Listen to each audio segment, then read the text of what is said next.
और एक चीज को अगर किसी को दान दे दिया जाए तो उसे दूसरे को दान नहीं दिया जाता है। इस वजह से प्रभु मैं ये मणि आपको नहीं दे सकता, हमें क्षमा करिए। भगवान ने कहा फिर भी मुझे चाहिए। तो जामवंत जी सोचते हैं मैं अपनी कन्या का विवाह कहां ढूंढने जाऊंगा, किसके साथ करूंगा। इससे अच्छा है कि मैं प्रभु के साथ में ही अपनी कन्या का विवाह कर दूं। महाराज जामवंत जी अपनी कन्या जामवंती का विवाह प्रभु के साथ में करते, मणि भेंट स्वरूप में दे देते। लेकर के कन्या के साथ भगवान आते। इधर वसुदेव जी जैसे ही पूर्णाहुति किए नहीं कि प्रभु प्रकट हो गए।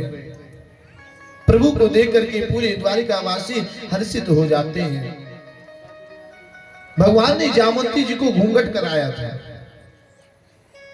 और जामवंती जी से कह दिया महाराज कि आप सीधे एक कक्ष में चले जाइए, वो कक्ष बंद कर लीजिएगा, जब तक हम कहेंगे नहीं तब तक आप उस दरवाजे को खोल करके बाहर मत आइएगा।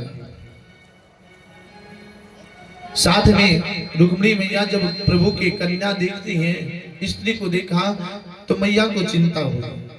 मैया पूछने गई प्रभु से कि ये कौन है। भगवान ने कहा जैसे आप मेरी पत्नी हो वैसे वो भी पत्नी है, मैं उनसे अभी अभी विवाह करके लाया।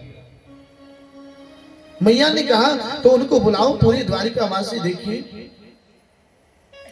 प्रभु ने कहा नहीं, वो इतनी खूबसूरत है कि आपकी भी चमक फीकी पड़ जाएगी। मैया ने कहा तो क्या हुआ, बुलाओ तो।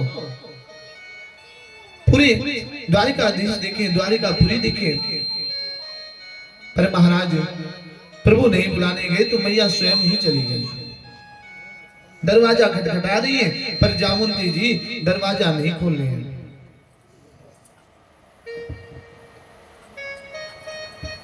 मैया ने श्राप दिया कि जाओ, तुम जिस सूरत पर अहंकार करती हो वो सूरत मेरी जैसी हो जाए, जैसे मैं हूं वैसे ही आप भी हो जाओ।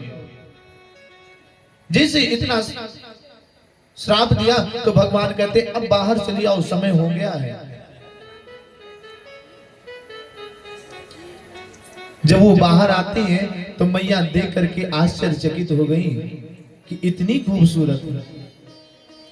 महाराज प्रभु हमारी लाज तो बचा लिए, मुझे सबसे ज्यादा प्रेम